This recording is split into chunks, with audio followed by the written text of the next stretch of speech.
Le psaume 31 est une prière sincère du roi David, un homme qui a connu de nombreux défis et épreuves tout au long de sa vie. C'est un rappel puissant que même dans les moments les plus sombres de nos vies, Dieu reste inébranlable et fidèle à ceux qui le cherchent. Dans le psaume 331, 22, David se sent piégé et vulnérable contemplant ses luttes personnelles. Il se souvient d'un moment où il se trouvait dans une ville assiégée, se sentant coupé de la vue de Dieu. Dans cette ville, il était submergé par des sentiments de désespoir et d'isolement profond. Mais David n'a pas oublié la fidélité de Dieu malgré ses difficultés et ses peines. Il a imploré la miséricorde divine, suppliant Dieu de venir à son secours dans l'obscurité. Dieu, fidèle à ses promesses, a entendu son appel avec compassion infinie. Il lui a répondu en tendant sa main pour le soutenir dans ses moments de faiblesse.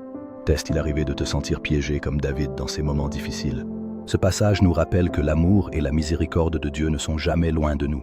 Lorsque nous l'appelons avec ferveur, Dieu entend nos cris même dans nos ténèbres. Il répond toujours avec compassion et tendresse, même dans nos moments d'abandon. Soyez forts et prenez courage, vous qui vous attendez à l'Éternel, déclare le verset de Psaume 325. Ce verset est un cri de ralliement, une invitation à puiser dans l'espérance divine. Il nous invite à ancrer nos âmes dans la relation avec Dieu, source infinie de paix. Mais il est essentiel de se rappeler deux vérités fondamentales concernant l'espérance dans le Seigneur. Premièrement, l'espoir n'est pas simplement de l'optimisme passager ou superficiel. C'est une confiance profonde et inébranlable en son caractère et en ses promesses. C'est la conviction que Dieu est notre refuge et notre appui sûr dans la détresse. Son secours ne faillit jamais, comme l'affirme le psaume 462. Dieu est pour nous un refuge et une force. Et son amour pour nous est inébranlable et immuable, comme le dit le psaume 36-26. Lorsque nous plaçons notre espoir en Dieu, nous puisons dans une source de force infinie. Cette force transcende chaque situation difficile que nous devons affronter au quotidien. Deuxièmement, l'espérance dans le Seigneur n'est pas une passivité silencieuse. Elle nous rend actifs, courageux, prêts à faire face à chaque bataille spirituelle.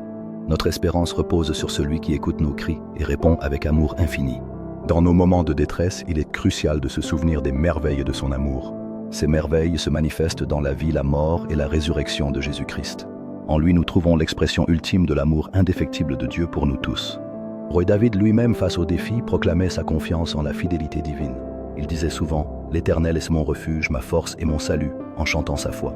Ce témoignage de fidélité inspire encore aujourd'hui ceux qui cherchent la paix divine. David, homme de foi, savait que malgré l'adversité, la paix venait de Dieu seul. Il nous enseigne que l'espérance active nous garde solides dans la foi et la persévérance. Même dans la solitude ou le désespoir, l'amour de Dieu reste notre lumière. L'histoire de David montre que la foi peut traverser des tempêtes intenses et gagner. Il encourage tous à se rappeler que la fidélité divine ne faillit jamais, peu importe la situation. Dans le fort, dans l'espérance, nous découvrons la puissance du pardon et de la grâce divine. Roi David témoignait que sa force venait de sa foi inébranlable en Dieu. Il disait souvent « Seigneur, en toi je trouve ma force et mon courage ».